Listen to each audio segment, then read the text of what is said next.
They think they're going to play the music live. Here we go. Let's see what happens. Here we go. Here? Yeah, wait. Dip. Hello, and welcome to the Slate Political Gabfest.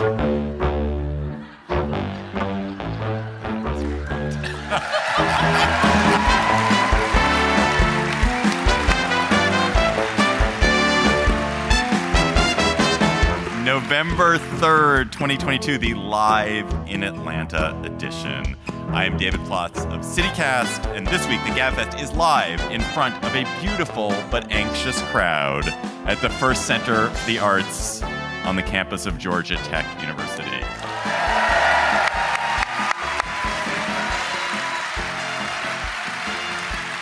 I'm joined on stage, of course, by my co-hosts. On my far left, Atlanta is, of course, the city too busy to hate.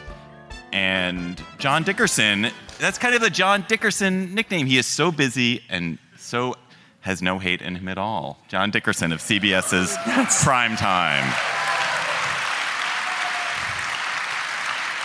And then on my near left, the second most famous non-practicing lawyer in the Yale University class of 1999, Emily Bazelon. Oh. Thank you.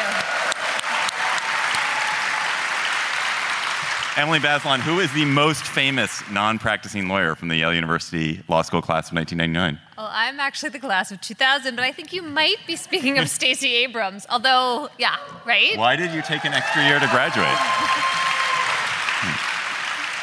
So you're the most famous non-practicing lawyer from the Yale class of 2000? I don't know, but anyway. Why aren't you losing a governor's race somewhere? Crowd did not like that. Not like that. You just lost them. Yes. 1 minute in. Come back. We First don't all share First that you view. promised a live band and there wasn't one. And then you said mean things about apparently the person they want to be governor. This week on the All right. This week on the Gabfest, the election is underway in Georgia and around the country. We will talk to Atlanta's own Rose Scott about what's happening here and about how the rest of the election might unfold. Then the shocking attack on Paul Pelosi and how it is a harbinger of a surge in political violence, and we will somehow connect that to Elon Musk and Twitter. And then the Supreme Court prepares to get rid of affirmative action in higher education. Plus, of course, we will have cocktail chatter. This episode of the Gabfest is sponsored by Myrtle Beach, South Carolina. Myrtle Beach, South Carolina is the beach. It's also the perfect place to enjoy the holidays. Here you can get all the holiday cheer you can handle, plus 60 miles of beaches and endless fun. There are just not that many places where you can celebrate the holidays or ring in the new year with an ocean view. And this time of year in Myrtle Beach is great for horseback riding along the shoreline, fishing from charter boats or in the intracoastal waterways, or golfing at any of the 80-plus award-winning courses. So take a holiday from the average holiday season at the beach. Plan your getaway to Myrtle Beach, South Carolina at visitmyrtlebeach.com. The election is underway. Every single person in the state of Georgia, except the people who are here tonight, is currently canvassing, I think, for either Warnock or Walker. And Americans are voting everywhere. We are going to talk about the state of the race across the country, but especially in Georgia. And to do that, we have a great guest. Rose Scott is the host of the midday news program A Closer Look on WABE, Atlanta's NPR affiliate. Rose, welcome to the Gabfest.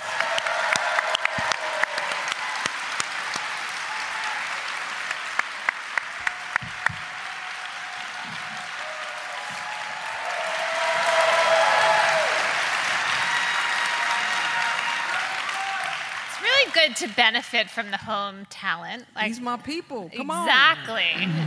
We're just drafting. These and are my enjoying folks. What's up, y'all? And we got a lot of work to do because David's fucked it up already. Yeah, exactly. Help us bring them back in. Yeah, they were like, wait till you're introduced, and you just started talking. I was like, well, okay. I can cuss. This is a podcast, right? I get to cuss. Is that true? Yes. Yeah, it's true. Wow. No, just throw off those NPR shackles. No, I do want to say that I'm flattered that my picture is bigger than the rest of y'all's. I didn't ask that, but it's pretty cool. So. That's what's up. All right, Rose, let's start with you. So it is to those of us who do not live in Georgia, maybe to those of you who do live in Georgia, it is baffling, perplexing, mysterious, bizarre, almost incomprehensible that Herschel Walker might very well win the Senate election, and that he is certainly neck and neck with your Senator Raphael Warnock. Can you explain to us non-Georgians why that is happening? That's your first question, man? Really? That's why he wouldn't tell you what it was before.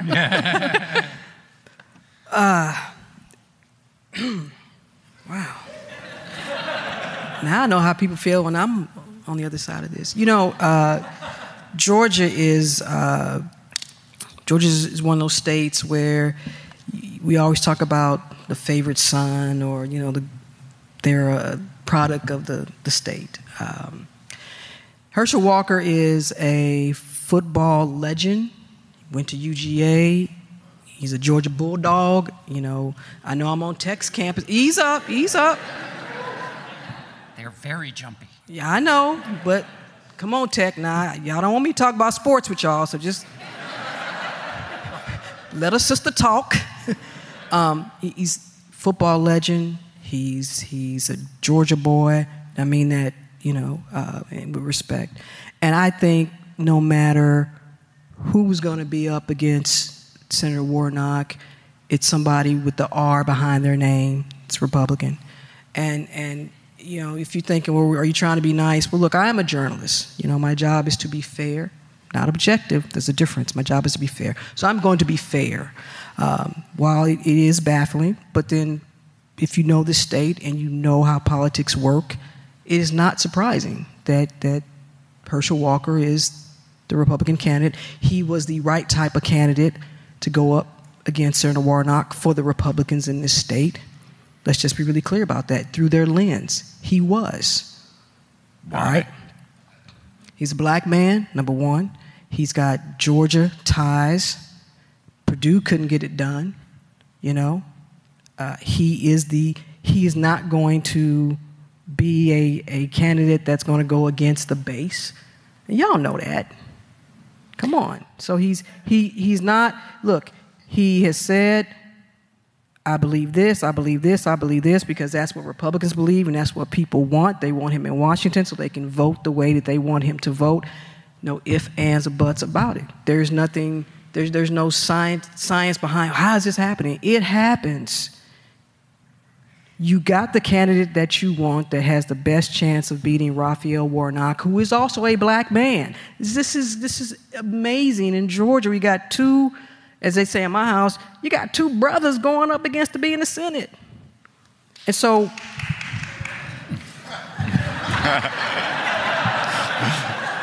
Charles liked that. it's all right. And so Republicans can't say, well, you can't accuse us of, being racist or not, having ties to the black community because we got a Herschel Walker. And now look where we are. That's interesting. So as an outsider, I was thinking of Walker as more the person who Trump kind of foisted on the Republican Party Well, that in helps. Georgia. That helped them. Right, but you're making up good political argument for him that's separate from Trump's influence. Look. Which is interesting. Look. Ooh, y'all are tough. The bottom line is this. Donald Trump carries and definitely carried a lot of influence. Let's be really clear about that. He endorsed Herschel Walker. Herschel Walker was the perfect guy for them to put up against Raphael Warnock. If he wasn't, we wouldn't be talking about it. If he wasn't, then the polls wouldn't be so tight. Now, would we? Also, whether you like it or not, it is what it is. And it's not crazy to think, if you were building a candidate from scratch and you could say, I'll take a candidate who's going to eat into the major constituency of the other candidate and who has 100% name ID in the state. Totally. You'd want those two qualities and no other qualities. So He has no other qualities, I think. Well, but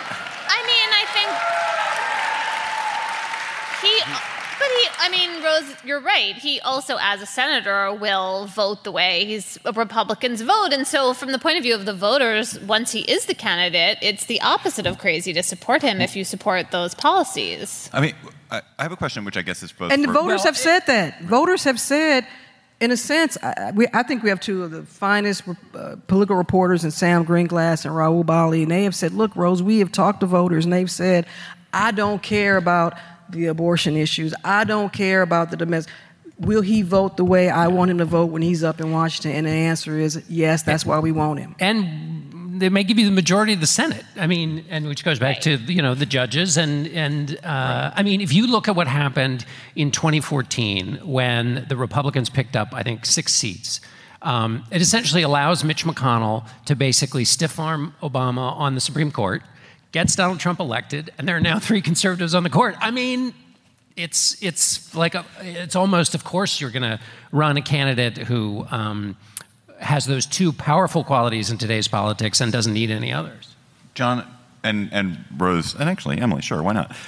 Democrats are going to have to find a new or better story to tell about race and representation in politics. It feels like that if you look across the country, there are Republican candidates who are Latino, who are Black, who are Asian American, who are women, and there's been this premise, I think, that the Democratic Party has relied on is like you can't trust the Republican Party because the candidates don't look like you. But now they're running candidates who do look like Black people, who do look like Latino people, who do look like women, because they are those things. And how is the Democratic Party supposed to adjust to that? No, let me back up for a second.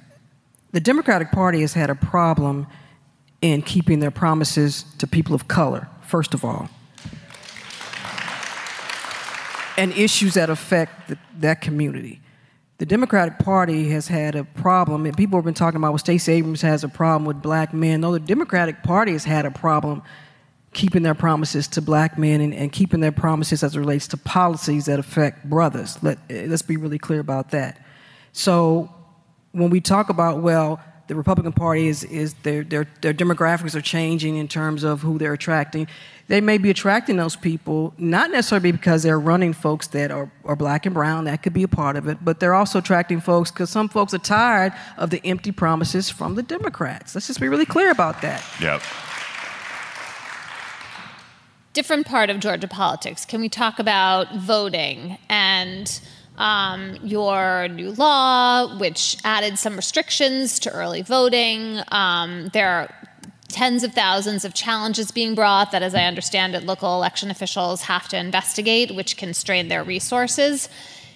And yet, it seems like early voting's up. It doesn't mean that overall more people will vote in the end, and it doesn't mean that voter suppression isn't an issue. But do you have a sense of how that new law is playing into Georgia politics this time around? Or do you think that we'll just have to have at least this election before we can really assess the impact? This general election, this is the first major general election under the new Georgia law, which was Senate Bill 202, I believe.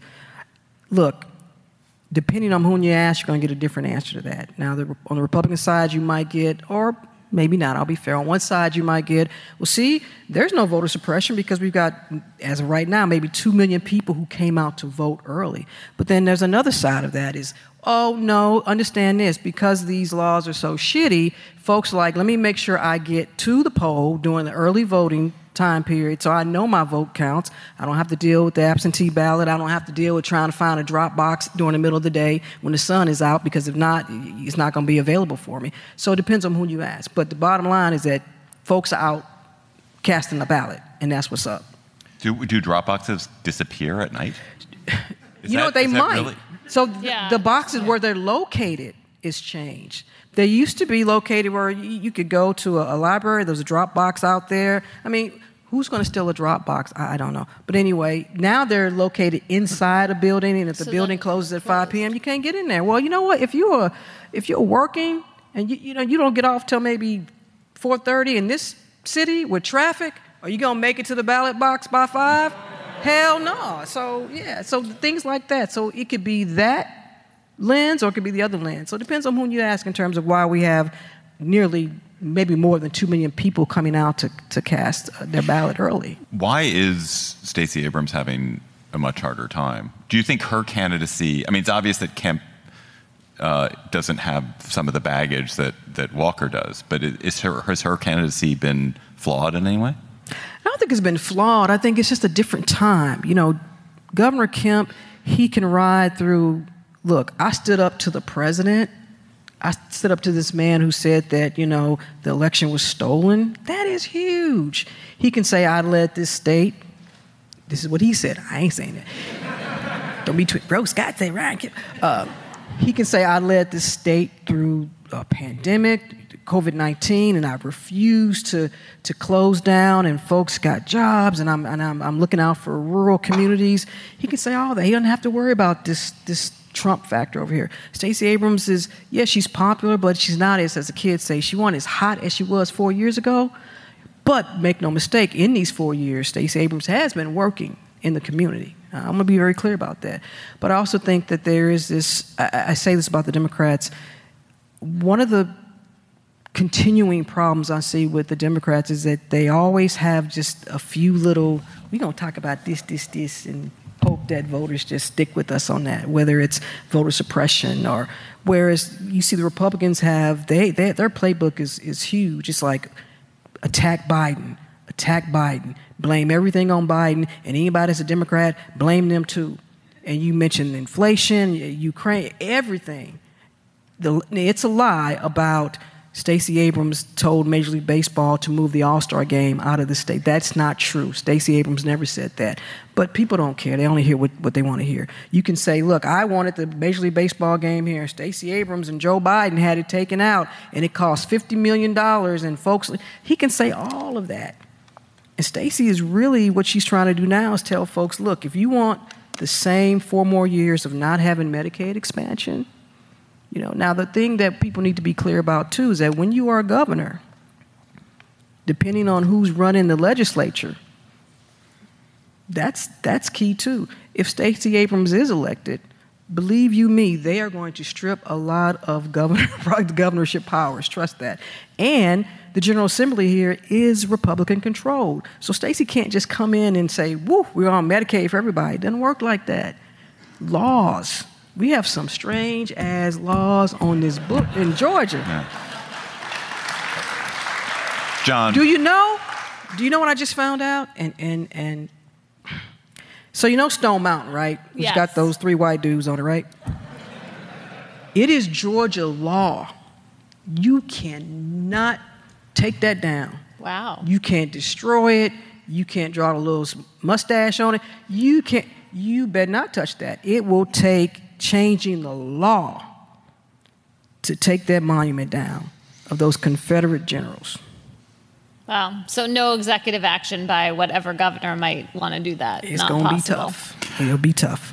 John, before we leave politics, just looking broadly at the race, we're, by the time we come back together, that we'll know the results. Are there any dynamics, any shifts that you've noticed in the last week that interest you? First of all, we may not know the results when we get back together, by the way. Just the election will have occurred. Elections will have occurred, but whether the counting is done and tightened up in states like California, and if it's at all close, which doesn't look like it's going to be in the House, but in Georgia, there could be a runoff, and then control of the Senate is up for grabs. Right. And Arizona is, an absolute squirrel's cage. Too, right? No, but they have hardcore election deniers running for governor and for Secretary of State. And so that will create chaos in Arizona, which could affect the Senate race there, which means we could be. So I just want to set expectations in the basement. So with the squirrel cage. What's happened? A couple of things have happened since we were last together, and I'll just take them all. First of all, a fact about Raphael Warnock, which I did not know, but according to something called Ad Impact Politics, in his 2 campaigns, there has been more spent on his 2 races. So for a single candidate, more spent on his 2 races than any other Senate candidate ever. Wow.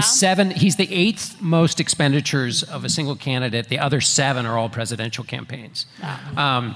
So that was an extraordinary fact to me.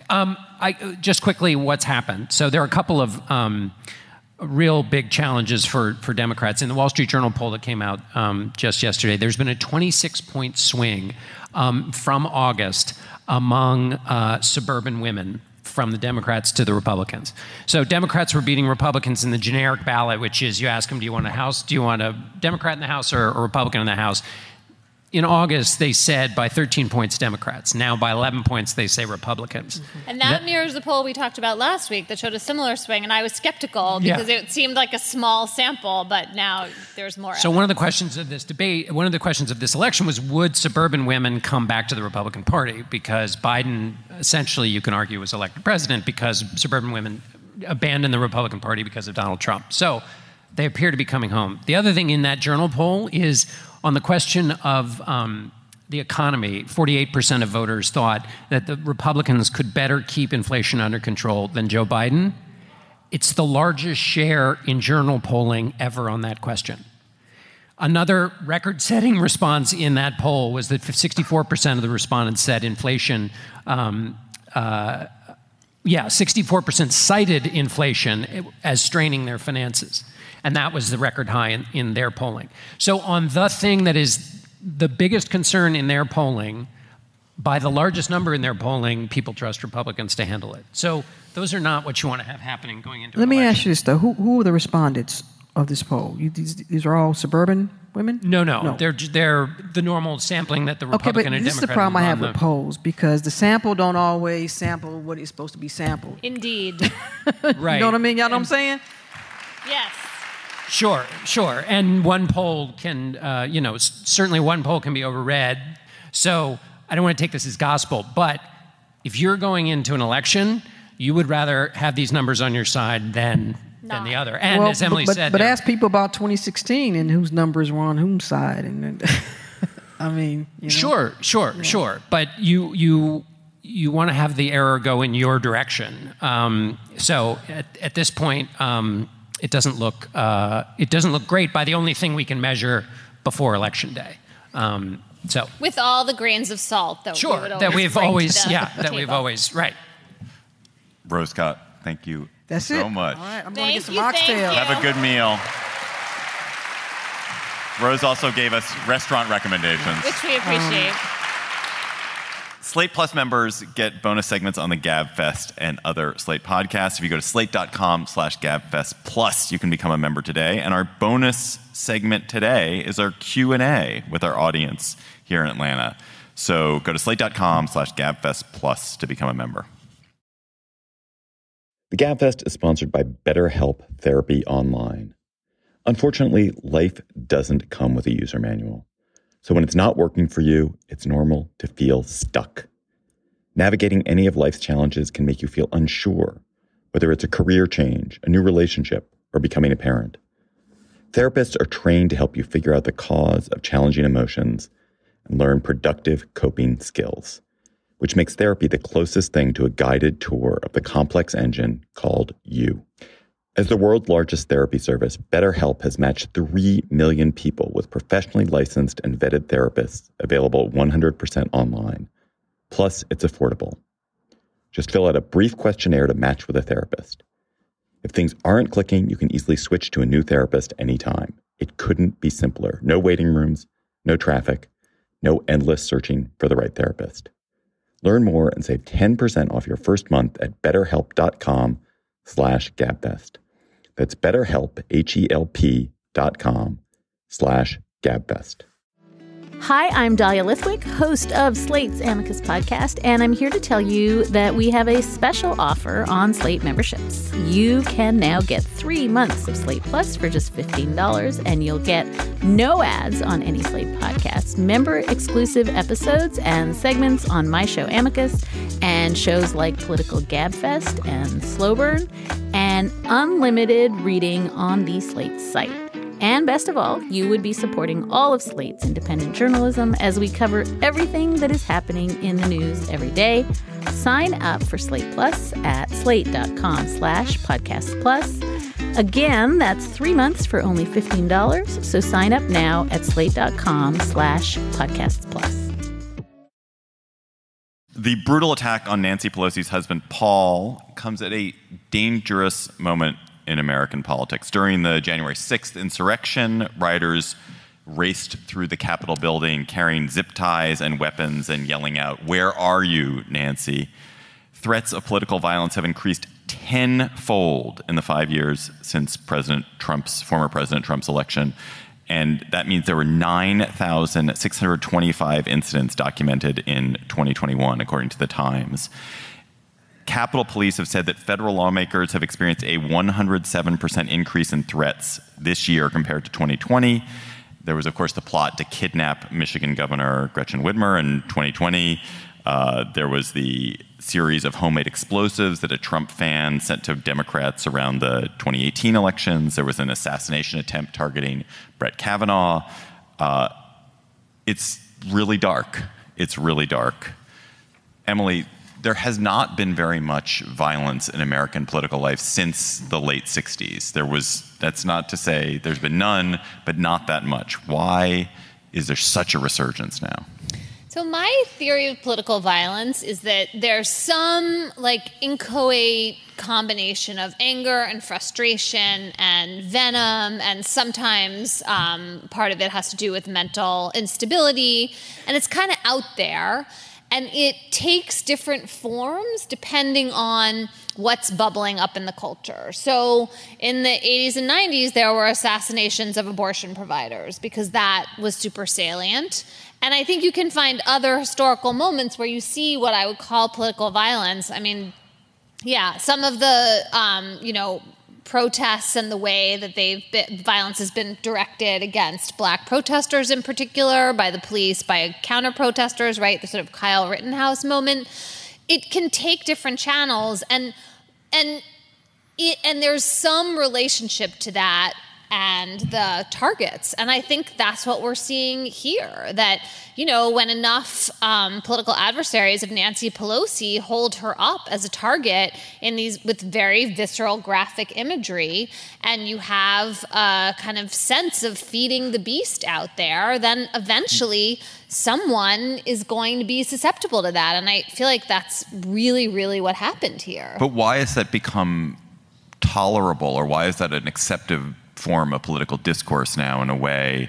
What's been said about Nancy Pelosi and the kind of level of vitriol and demonization and threats that just percolate all the time, it's so much greater than it was 20 years ago. Where did that come from? I mean, I blame Trump for this, and maybe that's simplistic and unfair. I'll be curious what you think about this. But when you think of not paying a price for what were previously completely unacceptable utterances publicly, like blaming John McCain for being a prisoner of war, then I feel like that he changed the norm in the Republican Party. I mean, in some ways, to me, what's been as or more disturbing than the actual attack on Paul Pelosi has been the response, which has been false information all over the place, this kind of weird snickering going on about the false information. It just, I honestly, I'm shocked. I can't believe it. I find it really, really alarming,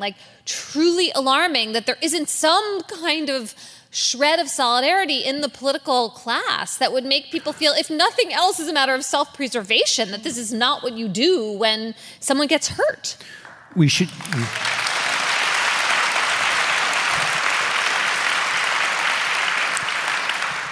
And that'll get us to our Elon Musk conversation, and we should get there. But but let me try to figure out which of the things to pick up on here. There are, it seems to me, two things, and explaining one sometimes comes at the cost of the other. So I'm trying to think through how to do this ordering. And maybe for the moment, I'll leave behind all the things that have happened in our politics that have affected both parties, because there is an asymmetry in parties here. And the problem is, when you describe the things that have happened in both parties, you suggest, no matter how many times you caveat it and talk a long time about it the way I am right now, you suggest that there's an equivalence in the two parties, and there's not.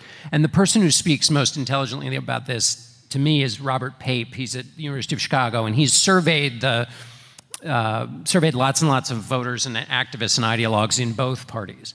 And what he has essentially found is, so we've established that the victims are in both parties, but what is not true is the way both parties deal with violence.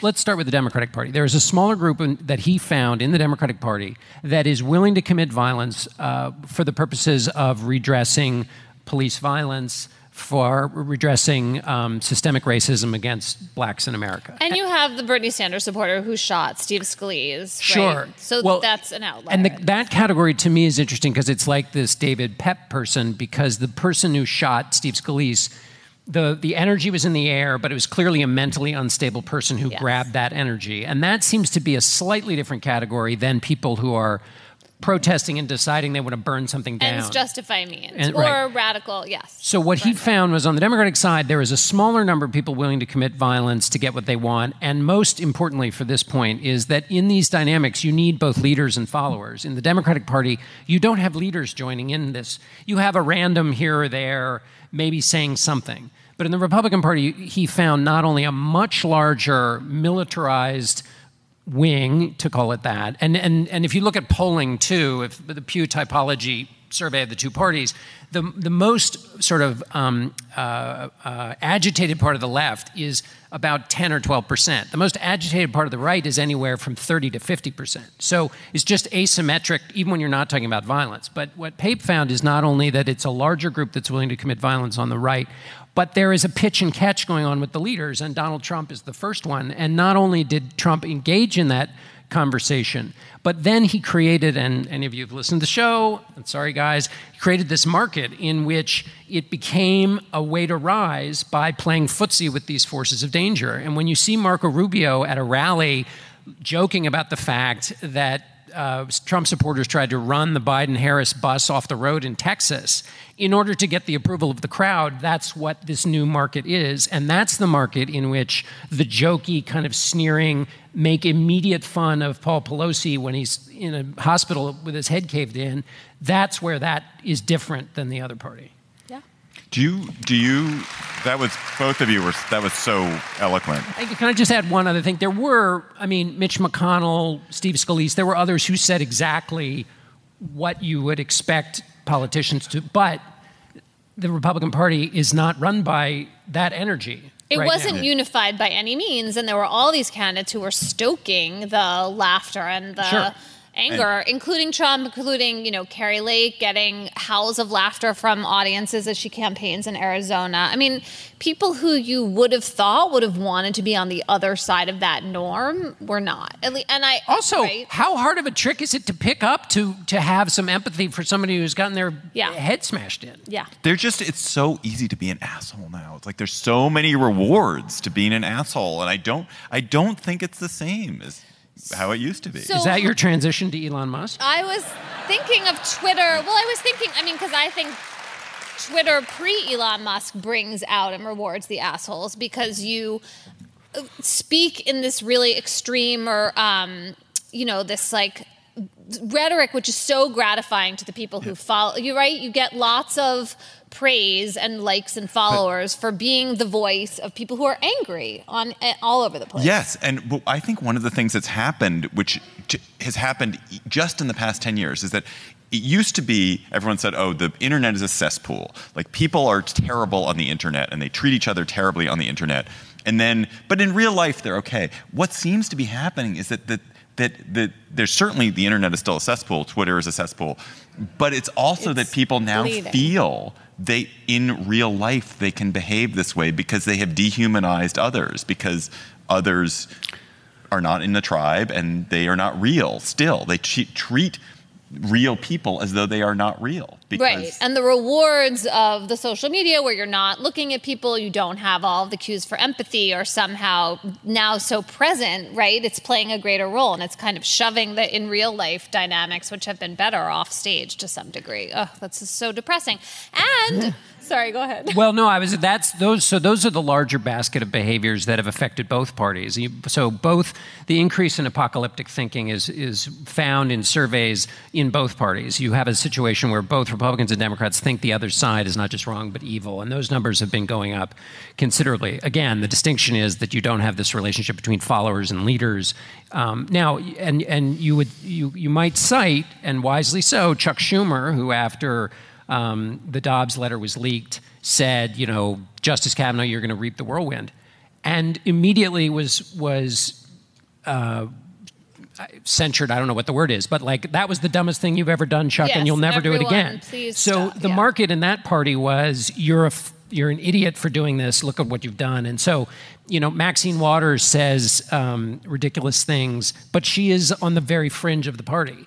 When the Dobbs decision came out, Biden's statement had in it, don't do anything violent. There wasn't playing cutesy or anything with there might be a Second Amendment answer. There was clear message that don't react violently, and that's the difference between the way in which these forces, which roil both parties, at least there is a larger share of the leadership that is trying to actively control them, whereas that's not the case in the GOP right now. What's your level of worry, Emily, about this becoming a larger kind of actual hot sort of civil war? These have mostly been individual acts, the acts of violence. The January 6th is an exception to that, but mostly the acts that we've talked about have been individual acts. Are you worried that there's a possibility of actual sort of medium scale engagement of human beings in groups? I mean, I think there is a greater risk of that right now than there has been since the 60s. And I'm thinking of the various militias that have been seeding themselves around the country.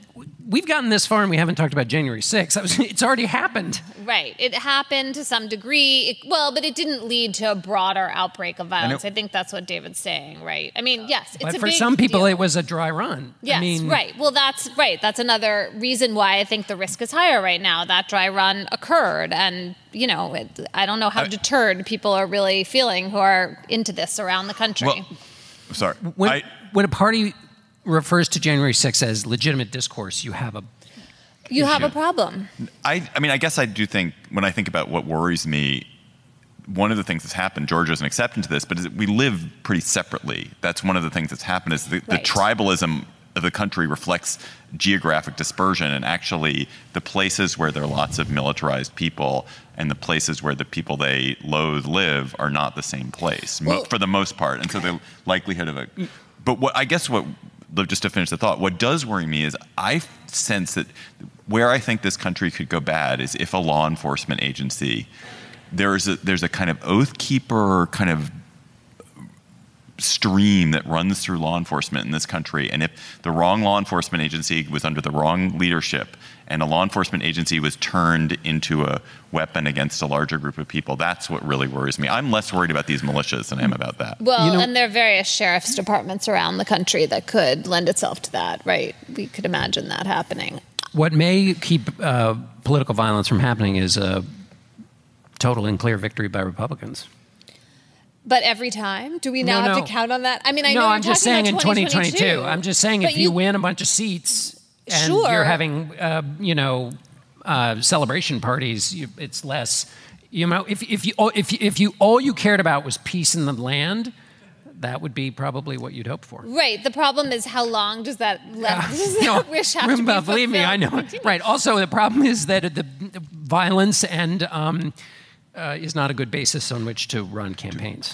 I also think there's another problem, and it's related to the separation, but also just about talking about this at all. So I was doing some reporting this week. I was talking to Republicans who are not election deniers about, what the threats are and how to address them. And they were saying that they feel that the mainstream, to them, liberal media, has zero credibility with the people who have denied the election. That there's 30 to 40% of the country that just everything that basically comes out of my mouth, probably out of your mouth, is already just suspect. And so when we start talking about political violence and we're saying, well, just on a factual basis, there's this difference between the parties, are we also kind of losing the people who... it just seems like there is this catch-20, this trap right now.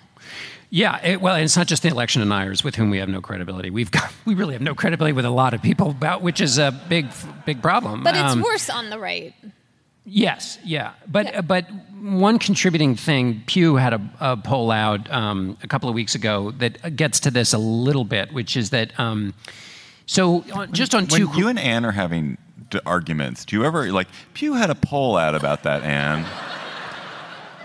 And you take out your iPad? No, because she's never wrong.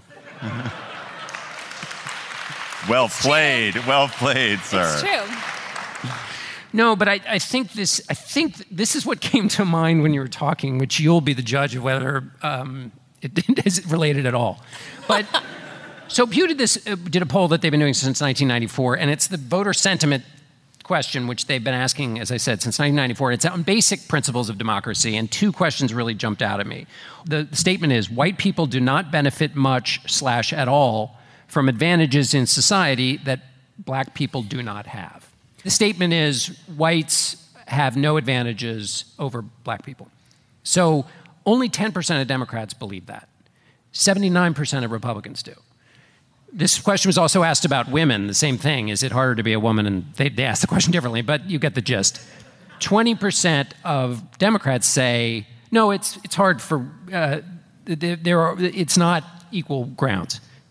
76% of Republicans said, no, there's no problem, there's no inequality. Now, the point here is the point here is that they see we've gotten to the point where people see the world completely differently, right, in even these basic ideas. And so our ability to talk about anything else, it has to exist in that world.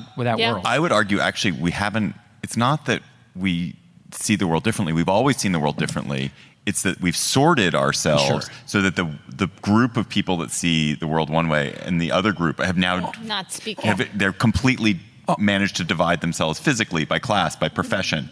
And so we've always had all these differences, but they are now aligned with politics in a way that wasn't before. Last question on this, just to Twitter. Does America become a worse place if Twitter becomes more hateful? And short term, yes. Long term, if Twitter crashes and burns, maybe that is the best thing. It's also possible. And this is only part of it, but I really think it would be the best thing for journalism, for American journalism. Well, either that or we should all just get off Twitter. Well, right, but since we don't seem to have the self-control to do that, if it was killed for us, then we'd be forced. Right, although, it's still possible. I mean, Elon Musk has, flaws, but he also has an amazing, innovative brain, and he might very well come up with some kind of solution that improves this. Matt Iglesias wrote a piece about Twitter, which was very hopeful, and he introduced me to Megablock. Do you know about Megablock? It's amazing. I do know about Megablock. I bet you know about because Megablock. I have been, yeah. Anyway, it's this website you can go to. If there's a tweet you see that is truly loathsome and objectionable, it allows you to block not only the author, but all people who favorited the tweet. And so you no longer have to, and this is not like, well, do you believe that U.S. production of domestic energy should be increased or decreased? No, this is, if you want something to be, but can I just say one thing about the Elon Musk thing and Paul Pelosi, which really, forget about free speech for a moment. So you all know that he, for a moment, tweeted out an account from a source that is less than reputable. The same source said Hillary Clinton had died. A terrible source. Yeah, it had said Hillary Clinton had died, and the piece was full of, just awful rumor mongering. And he tweeted this out, and he then deleted it. But it just seems to me, from a human perspective, you have a lever in your hand, and a guy is in a hospital with stitches in his head, and he's got children and grandchildren and a wife who are worried he's going to live, not live, what's he going to be like when it's over. And in your hand, you have a switch that can either make their lives easier or make their lives harder. And you turn it to make their lives harder with your 100 million followers? Yeah, which is why I'm skeptical about his innovative brain being the one I want trying to solve this problem. We'll see. I hope you're right.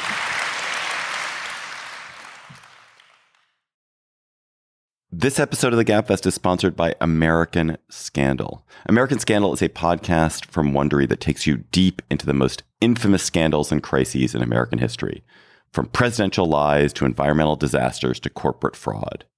American Scandal's new season takes a look at the standoff that almost brought the U.S. to the brink of nuclear war, the Cuban Missile Crisis.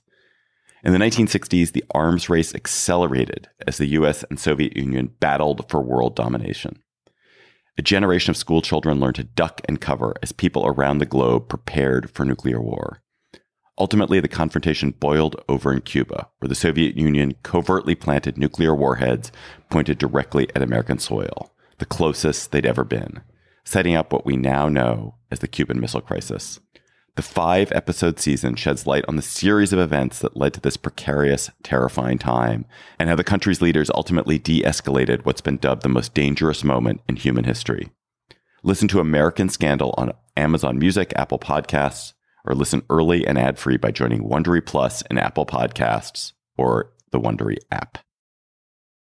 The Supreme Court heard 5 hours of argument. That is a lot of hours of argument on Tuesday about affirmative action and the rather modest affirmative action programs that remain at Harvard and the University of North Carolina, and whether those programs are unlawful and unconstitutional because they improperly take race into account in admissions. It is a complicated series of issues, but Emily's going to get them explained.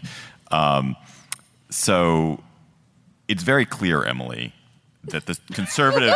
It's complicated, but very clear. It is very clear that the conservative majority on the Supreme Court is going to end affirmative action in university admissions. That part is like, it's not... How they're going to do it still remains. Well, so what is the state of what is legal now? So current law, which is based on a series of Supreme Court decisions since 1978, says that what universities may do, are permitted to do, is to consider race as one factor among many in a holistic admissions process in which you're looking at the whole candidate. One of the pluses you can give effectively can be someone's racial identity. So the best way to think about it, I think, is as race-conscious admissions. But it cannot be to redress past discrimination. It cannot be, yes. This is the really, I think, increasingly destructive wrong turn the Supreme Court took. And this goes back to 1978 as well. The case is called Bakke. It's the foundational one. There wasn't 5 votes for this view, but the kind of controlling 5th vote opinion from Justice Powell says that the only permissible constitutional rationale is diversity, the benefits of diversity for everybody, not to redress past discrimination, even though clearly that is what a lot of the whole point of affirmative action actually is. So, yeah, there were so many... It's a problem. It's weird because Roberts brings up the Civil War but I'm not asking you about that yet, but I want you to explain that to me, the whole oboe player thing, but that's in a second, because the idea that diversity is beneficial there are lots of studies in corporations, better decision-making, et cetera. But when that was argued by the person arguing for University of North Carolina, Justice Thomas said, I swear I read this in the account, he said, I heard the same argument be used by segregationists. What did he mean? How are segregationists making the argument for better? I didn't understand what he meant.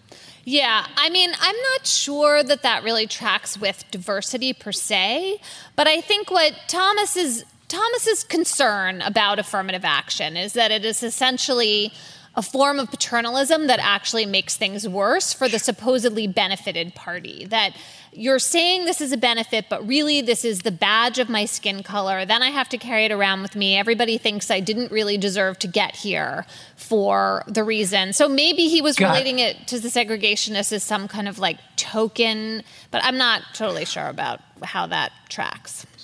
So he was filing it under this argument you're making isn't the real reason you're making the argument. Yeah. And so it's a pretext for something else. Yeah, and the underlying dispute that I think is related also to a lot of things that Chief Justice Roberts said at oral argument is about the meaning of Brown and the meaning of the 14th Amendment.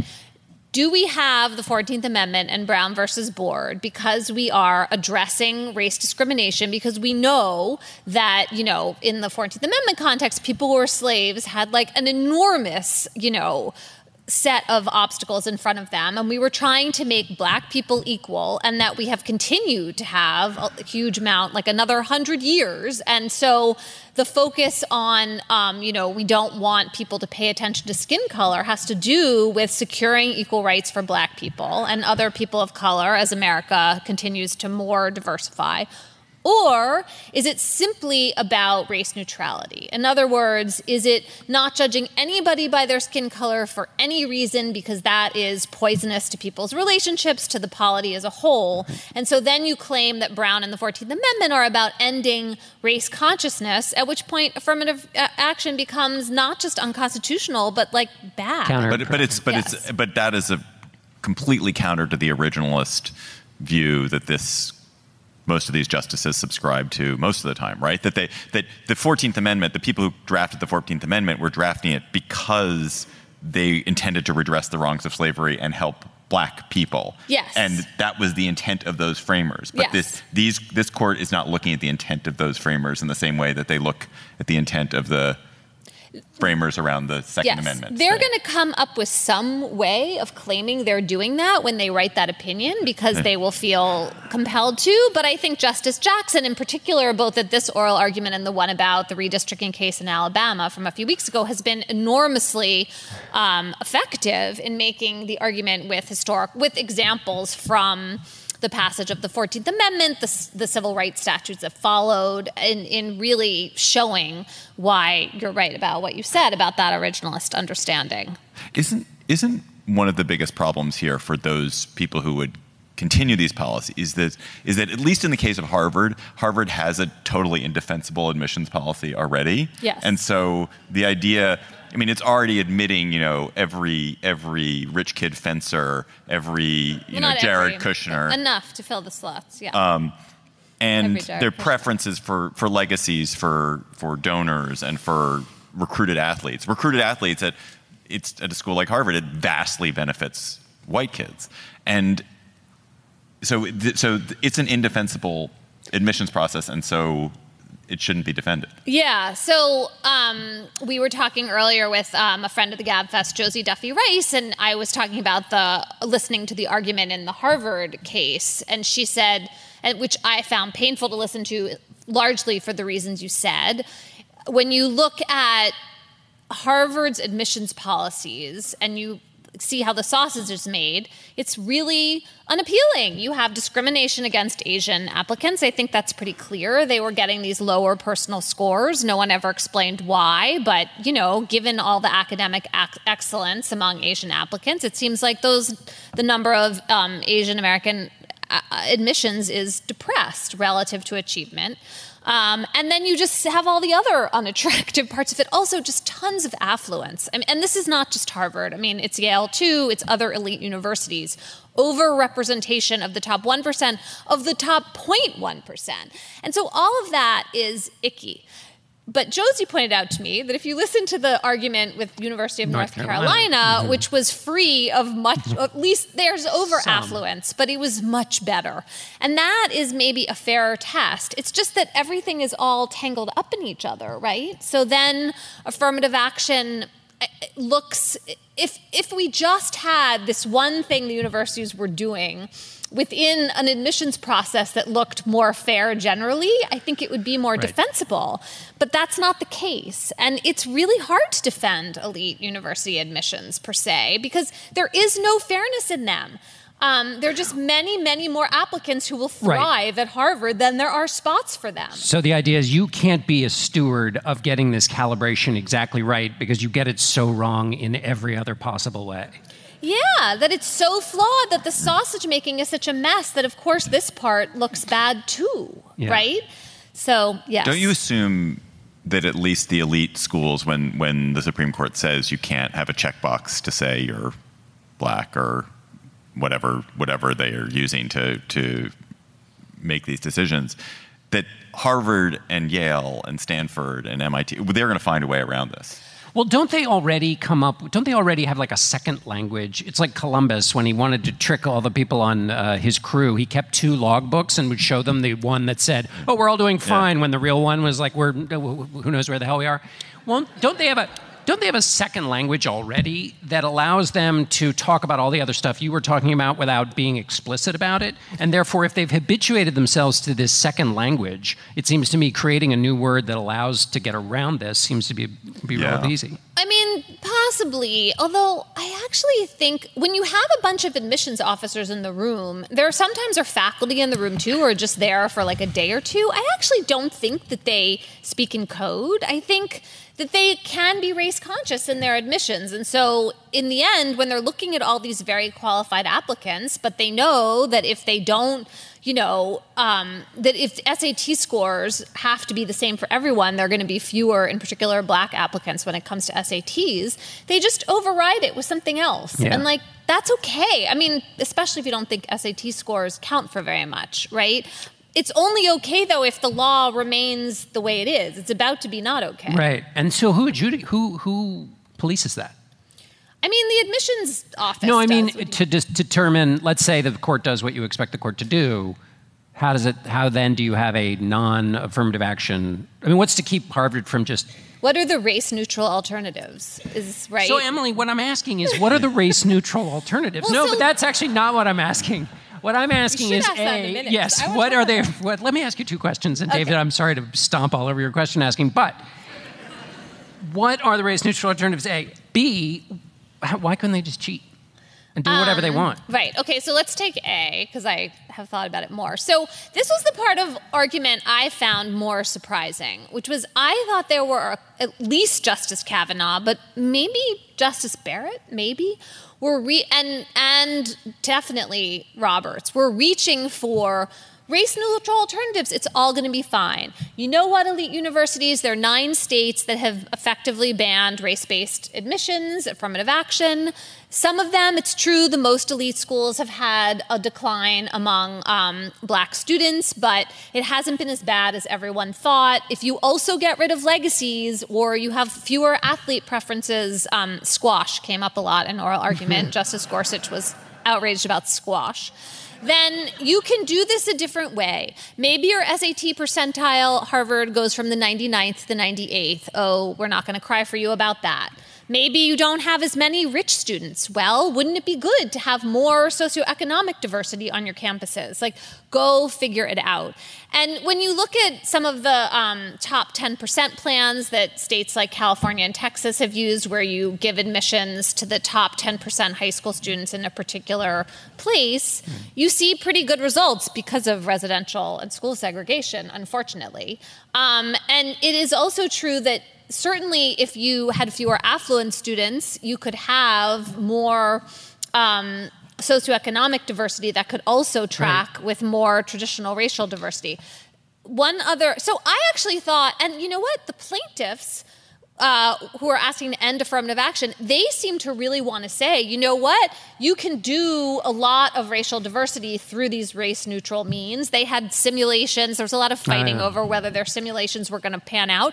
But they were not saying, you can't do any of this. That's just a proxy. We're going to sue you again immediately to make you stop. Now, they could do that the next time anyway. Someone else could. I think the reason they can't cheat, John, is they would...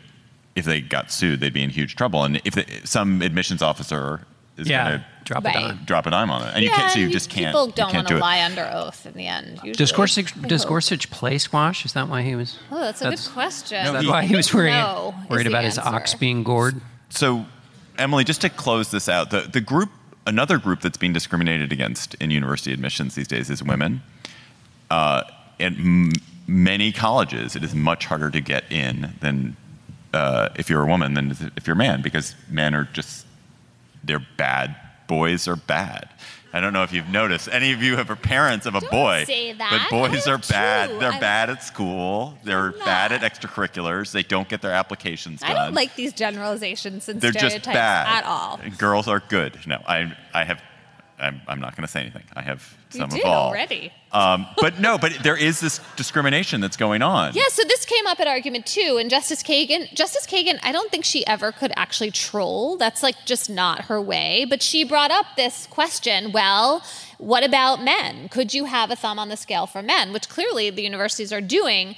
And the answer was equivocal. I mean, if you're going down the current Supreme Court jurisprudence, the answer is maybe, because there's strict scrutiny under the Supreme Court jurisprudence for courts to decide whether you can have race-based classifications, but only this other intermediate scrutiny for gender-based. So maybe it would be okay That seems like a very weird answer. And no one really wanted to say that it would be okay. It was sort of dismissed, but I think it is happening, and it's an example of how part of this laser focus on this race-based, race-conscious admissions, it's why it's so unfortunate, because there are all these other things that are happening to bake this pie of exclusive college admissions, and yet, this is the one that everyone's picking on.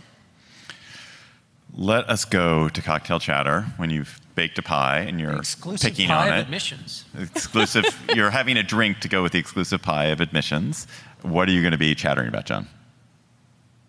You want me to go first? That is why I said, what are you going to be chattering about, John? Not, what are you going to be chattering about, Emily? I go first. So in London, there was this... There was this art installation in London where there were these, what it looked like enormous Christmas ornaments. And there was a storm, and they rolled down the street, and people had to get out of the way.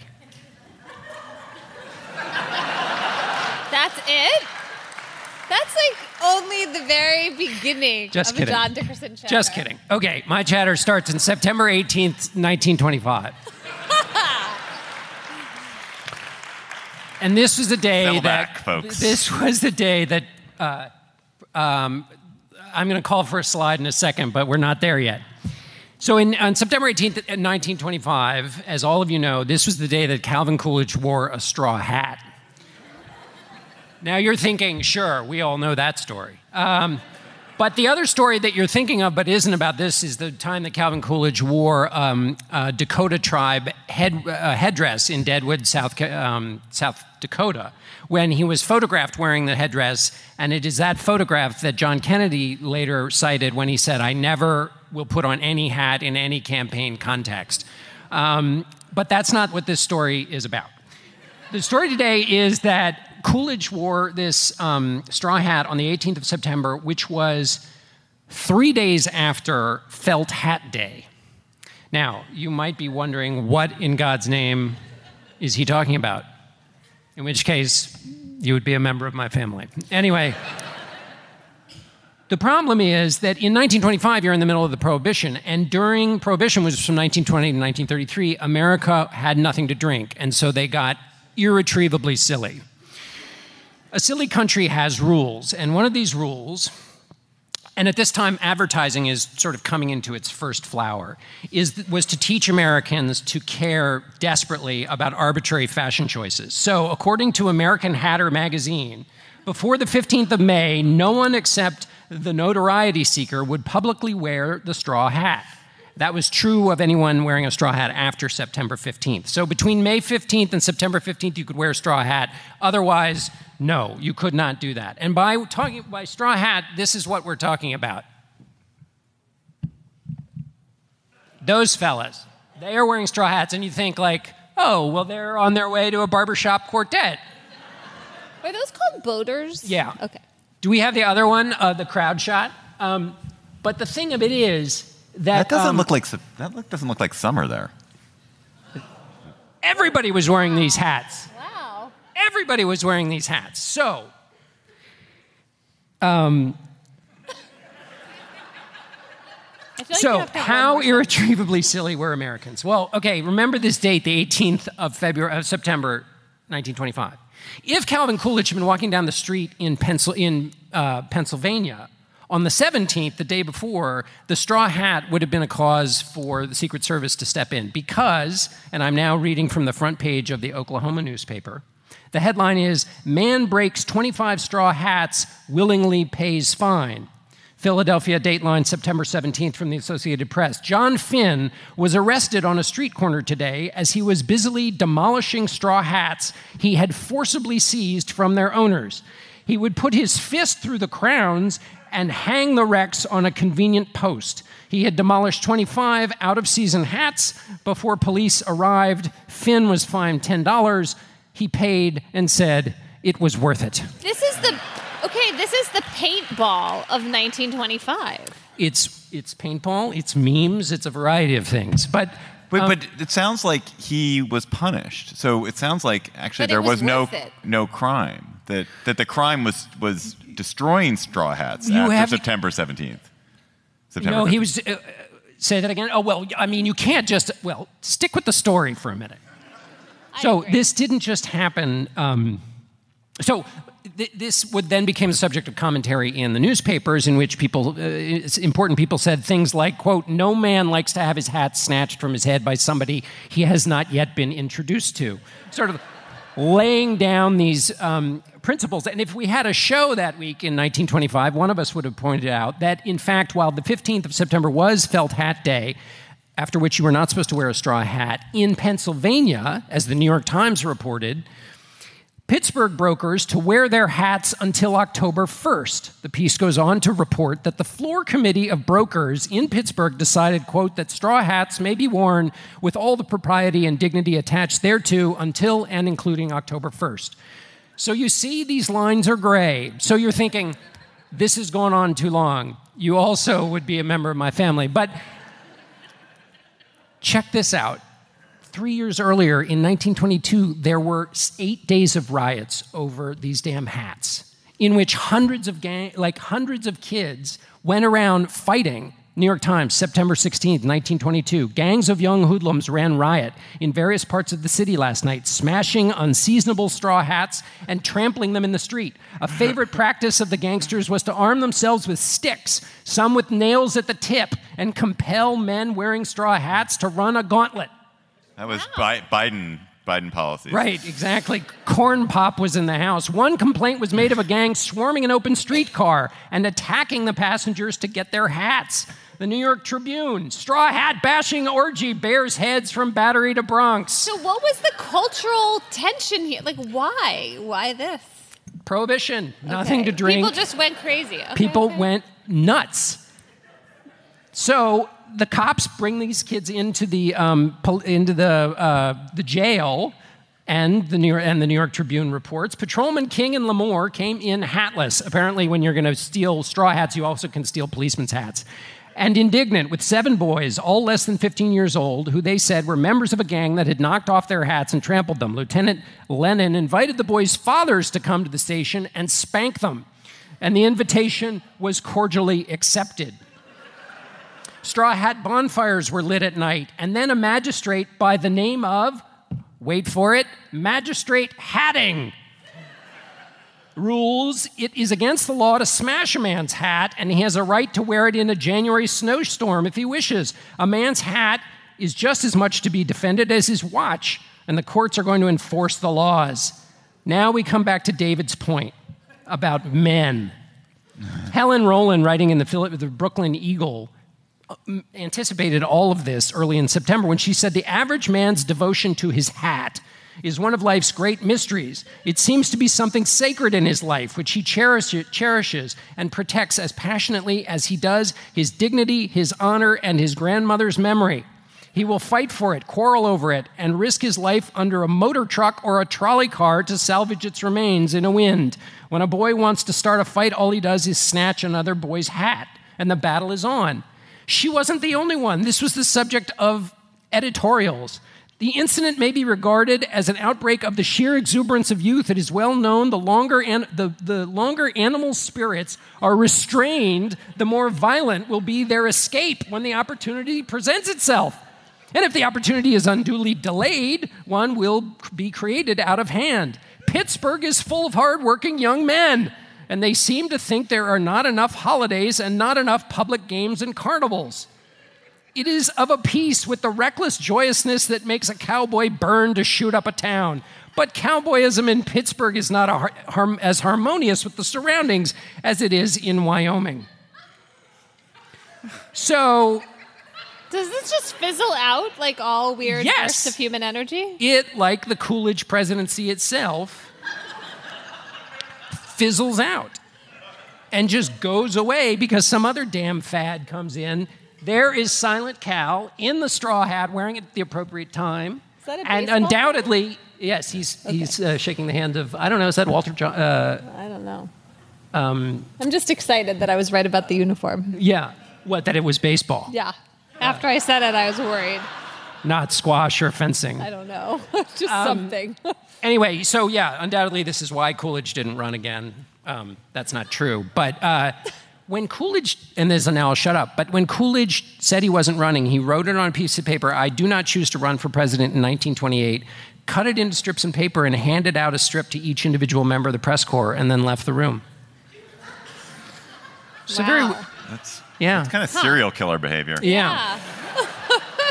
So, anyway. He's got a real jaunty look, Coolidge. Yeah. Well, it's the hat.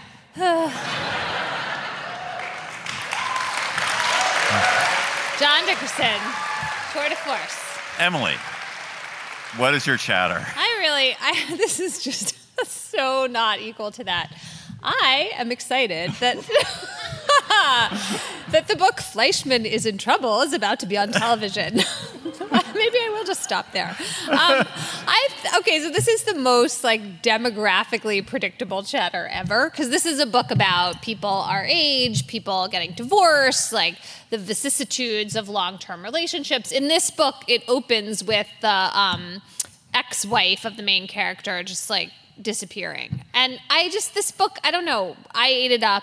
Lots of people I knew had strong reactions to it. And it's coming, I think, to FX as a TV series later in November. And I just feel like they cast it perfectly. So the main character, Toby, is going to be Jesse Eisenberg, who has exactly the sort of slightly dolorous, I don't know, down on his luck affect for this part. And then Lizzie Kaplan is going to play his kind of wise, sarcastic friend, who's a stand-in for Taffy Brodsner-Ackner, who's a colleague of mine, or was. Now, presumably, she's moved on to different things. But that seems great. And then Toby's ex-wife is Claire Danes, who it just seems like it's going to be great. Can't wait. That book was my Bible when my marriage fell apart. That's a great book.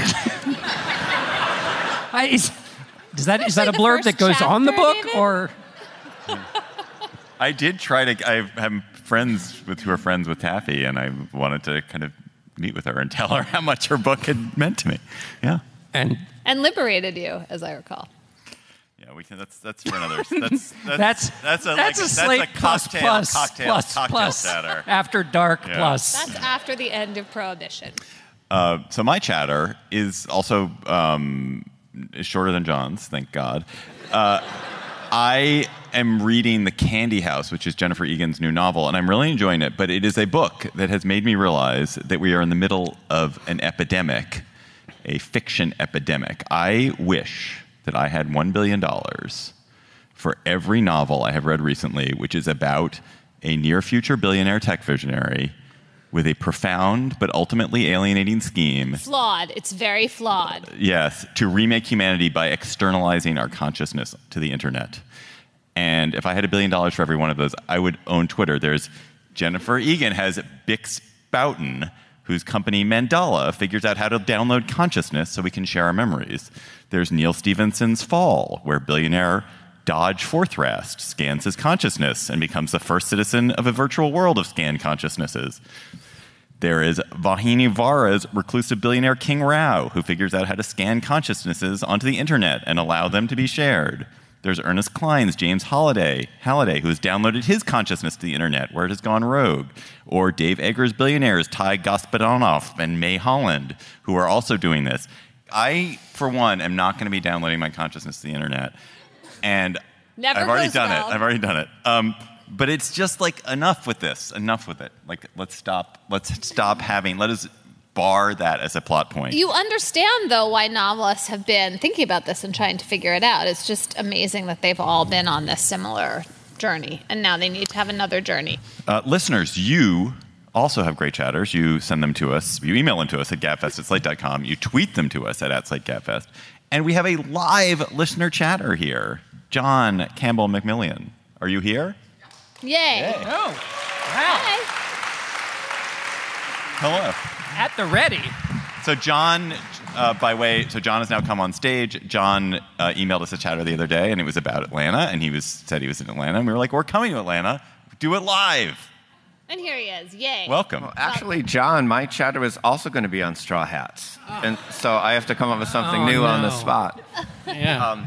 No, I recently took a class with the Atlanta Citizens Police Academy, and this is a free course that's open to any resident of Atlanta that can pass a background check. And it gives people an introduction to just about any aspect of policing that you can think about. We learned about traffic stops and homicide investigations and drug investigations and forensics, special event security. And then we also took field trips. We went to the 911 call center. We met the SWAT police, which was very cool. And then also, finally, to complete the course, you do a ride-along with a police officer for an 8-hour shift. And that was all very fun. And I just found it very highly worthwhile. It introduces people to lots of perspectives and information that an ordinary person wouldn't get otherwise if they didn't take the course.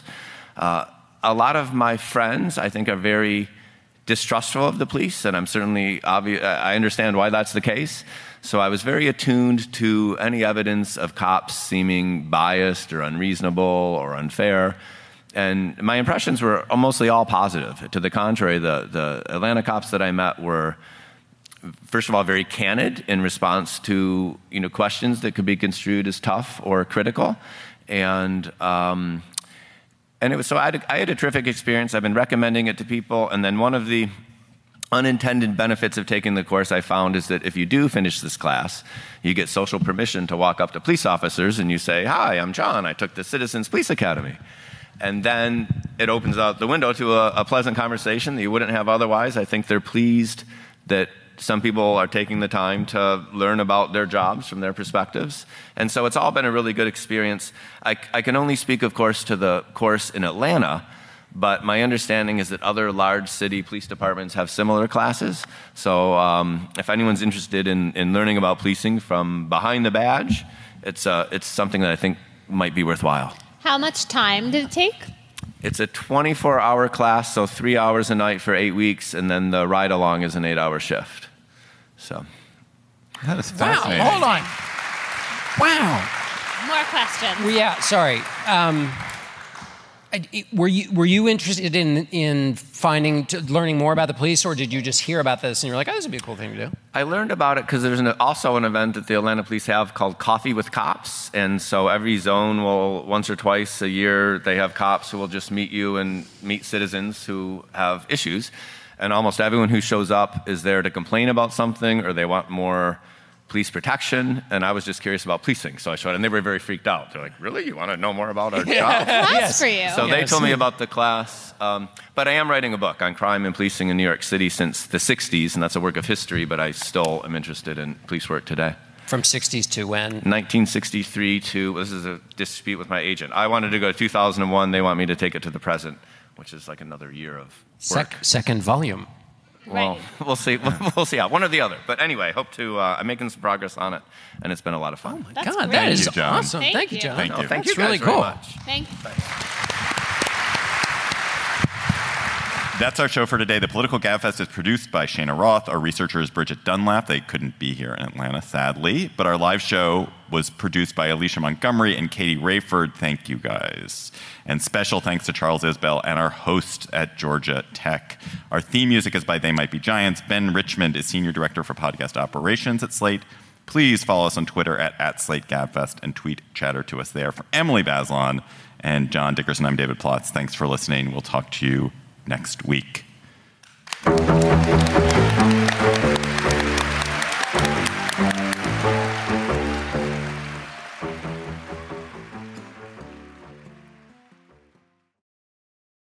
Hello, Slate Plus. Our Slate Plus segment today is questions from our audience, and I have picked out a few of them that we can do. So, what's y'all's take? I'm reading as written. Thank you. What's y'all's take on the importance and/or effectiveness of stunt protests? Recently, the Stop Oil attacks on artworks, for example, asks Aaron. That's a great question. It is a great question. So I'm trying to channel my inner creative imaginative self to say something positive about this. I've been really Okay, next question. I've been really upset about the artwork protests. I know that the paintings have glass on them and that it seems like the paintings are okay, but it just seems so not what art is for, to throw things at it. It feels really misplaced to me. It feels like not a clever stunt. Whereas like a clever stunt I could go for. What would be a clever stunt that you would go for? Well, I'm not sure this is a great one, but in Philadelphia, to protest the potential impeachment of the district attorney, Larry Krasner, people did they called it a circus, and then they had a circus in a park. Circus, people on stilts, etc. But isn't the idea of protest to inconvenience somebody, not turn it into a party? Well, it was they're different to kinds. make ridiculous, Yeah. right? Yeah. Well, what do you think of the R word protest? I don't know. My initial reaction is that it doesn't. It's just also tough timing. On the one hand, if you're concerned about climate change, no better moment than the present for all the reasons that we know, and also because a lot of the climate change concerns are, although this isn't entirely true. Ukraine has scrambled the way people think about climate. In some cases, it's hastened the movement to get to net zero because a lot of decisions are having to be made faster because they don't want to take Russian oil or as much of it. So I don't really know. I don't know. I mean, it gets a lot of attention for climate change. I just wonder if it gets a lot of irritated attention. Does it really reach people in the way that you want to reach them? Well, it definitely gets irritated attention, but I do think there's a kind of old lameness to us sitting here saying, if they're great correct stunt protests that we can design. I don't want to be associated with that. I would not try to design them, but that's why I was hesitant, though. Fuddy-duddy in my anger at those protesters. Yeah, I mean, I don't know. I read. It was an Abbie Hoffman book. I can't remember. I don't think it was Steele this book. And I really loved it when I read it and thought there is such a value in stunt protests, and you, as with almost anything, 95% of them are bad and you get it wrong. That was just a snippet from our Slate Plus conversation. If you want to hear the whole conversation, go to slate.com/Gabfest Plus to become a member today.